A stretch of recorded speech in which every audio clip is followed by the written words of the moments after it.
Hello everyone, this is Preeti Sharma and welcome to शिल Preeti learning. आज हमें माइक्रो इकोनॉमिक्स में अपॉर्चुनिटी कॉस्ट के बाद के टॉपिक्स करने थे। ठीक है, I told you this in the last video. So in the book the PPF topic is given after opportunity cost, but we'll do marginal opportunity cost and marginal rate of transformation first, and then in the next video we'll cover the PPF part. ठीक है, PPF part में हमें graph, उसकी characteristics and PPF के बारे में समझना है. So it will take time. हम उसकी एक वीडियो बनाएंगे जो हमारी नेक्स्ट वीडियो होगी. आज हम marginal opportunity cost that is also known as MOC and marginal rate of transformation that is known as MRT, ये दो टॉपिक हम आज कर लेते हैं. ठीक है, सो let's begin. Here comes the very first topic, that is marginal opportunity cost. What is marginal opportunity cost? Marginal opportunity cost में opportunity cost is a word जिसके बारे में हमने लास्ट वीडियो में डिस्कस किया था. ठीक है, so let's revise once.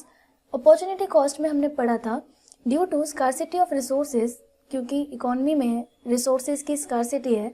so due to scarcity of resources, economy needs to make choices between production. Right, economy को प्रोडक्शन करते वक्त चॉइस मेकिंग करनी पड़ती है. ठीक है, चॉइस मेकिंग अमंग प्रोडक्ट्स कि उसे कौन से प्रोडक्ट की प्रोडक्शन को इंक्रीज करना है और किसको नहीं करना है.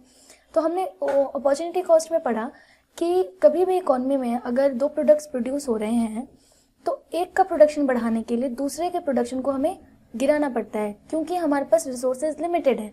ठीक है, मेरे पास इतने रिसोर्सेज हैं कि मैं सिर्फ 20 यूनिट्स ही प्रोड्यूस कर सकती हूँ किसी भी दो कमोडिटी के. ठीक है, तो या तो मैं 10-10 दोनों में प्रोड्यूस करूँगी, या फिर अगर बी प्रोडक्ट की डिमांड बढ़ेगी तो मैं बी प्रोडक्ट के 15 यूनिट्स बनाऊंगी और ए प्रोडक्ट की प्रोडक्शन को 5 यूनिट से कम करूँगी, है ना. So this is what we say opportunity cost, क्या जहाँ पे एक का प्रोडक्शन बढ़ाने के लिए दूसरे का प्रोडक्शन कम करना पड़ता है, and the only reason is scarcity of resources. ठीक है, तो ये हमने पढ़ा था अपॉर्चुनिटी कॉस्ट में. और मार्जिनल अपॉर्चुनिटी कॉस्ट भी सिमिलर है इसकी तरह, बट मार्जिनल वर्ड है, this will make the difference, and the difference is MOC relates to the number of units of a commodity sacrificed to gain one additional unit of another commodity. Opportunity cost में हमने पढ़ा कि एक का production increase करने के लिए दूसरा का हमें कम करना पड़ता है. मार्जिनल अपॉर्चुनिटी कॉस्ट में एक यूनिट इंक्रीज करने के लिए हमें कितना सेक्रीफाइस करना पड़ रहा है ये देखते हैं. ठीक है, सो MOC is the number of units of a commodity sacrificed to gain one additional unit of another commodity. This is what we say marginal opportunity cost. ठीक है, अब marginal opportunity cost का एक एग्जाम्पल देखते हैं. ठीक है, जैसे सपोज इकोनॉमी में दो प्रोडक्ट्स प्रोड्यूस हो रहे हैं, commodity A and commodity B. तो यहाँ पे जो प्रोडक्शन है उसमें जब कमोडिटी A के 15 यूनिट्स बन रहे हैं तो कमोडिटी B का 0 हो जाता है प्रोडक्शन. ठीक है, उसके बाद अगर कमोडिटी A का प्रोडक्शन कम करके 14 हो जाए तो कमोडिटी B में 1 यूनिट प्रोड्यूस हो सकता है. सिमिलरली यहाँ पे अगर 12 है तो यहाँ पे 2 हो जाएगा.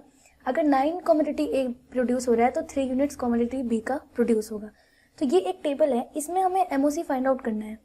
ठीक है, और MOC हमें पता है कि it is the sacrificed unit to gain 1 additional unit of another commodity. तो यहाँ पे कमोडिटी A कितना सेक्रीफाइस कर रहा है वो इसका MOC हो जाएगा.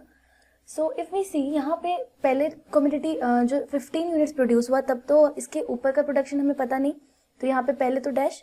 उसके बाद जब नेक्स्ट देखेंगे तो 15 से 14 यानी कि 1 यूनिट सेक्रीफाइस. ठीक है, ताकि ये गेन कर सके. उसके बाद नेक्स्ट स्टेज में 2 यूनिट सेक्रीफाइस. उसके बाद उसके नेक्स्ट इसने 3 यूनिट सेक्रीफाइस किया, and then 4 units, and lastly इसने 5 सेक्रीफाइस कर दिए. ठीक है, so this is the way to find out MOC.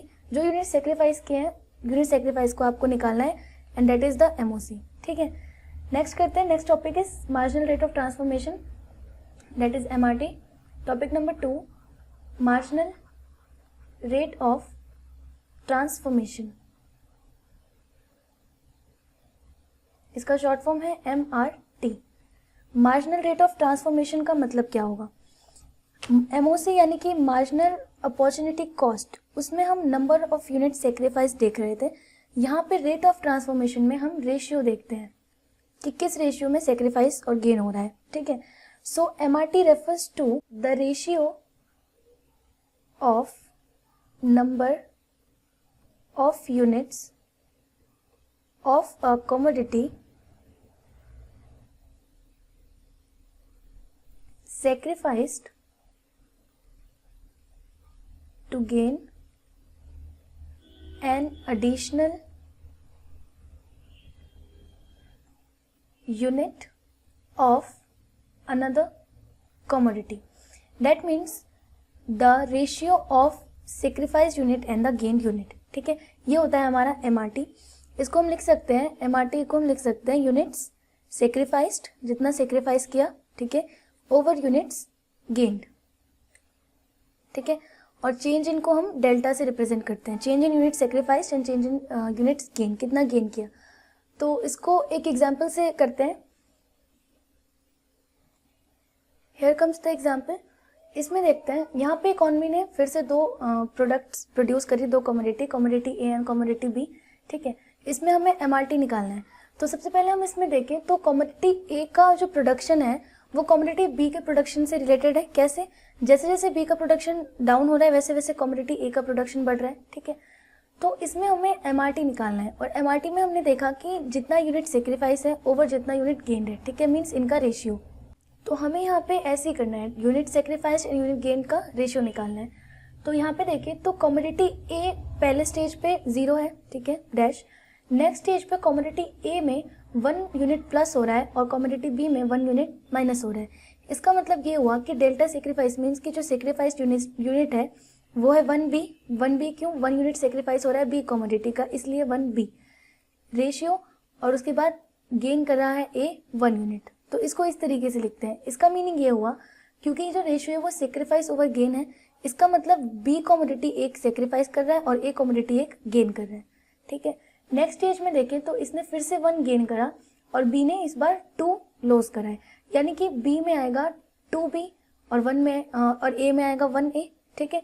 Similarly next में फिर से कमोडिटी ए का प्रोडक्शन 1 यूनिट से बढ़ रहा है, कमोडिटी बी का प्रोडक्शन 3 यूनिट से सेक्रीफाइस हो रहा है, ठीक है। तो यहाँ पे आएगा 3b is to 1a। Similarly next में क्या होगा, यहाँ पे 1 प्लस हो रहा है और यहाँ पे 4 माइनस हो रहा है, सो 4b रेशियो 1a। इस तरीके से निकालते हैं एमआरटी, ठीक है। So here we are over with this topic. Next video में हमें पीपीएफ पढ़ना है और पीपीएफ से रिलेटेड 2 टॉपिक्स हैं, मींस एक उसका ग्राफ और एक उसकी प्रॉपर्टीज। तो ये सब हम लास्ट वीडियो में ही कर लेंगे, नेक्स्ट वीडियो में, ठीक है। सो इसके पहले की जो भी वीडियोज़ हैं उसकी लिंक आपको डिस्क्रिप्शन में मिल जाएगी और नेक्स्ट वीडियो में मिलते हैं, फिर पीपीएफ टॉपिक करेंगे। Till then take care, goodbye, study hard.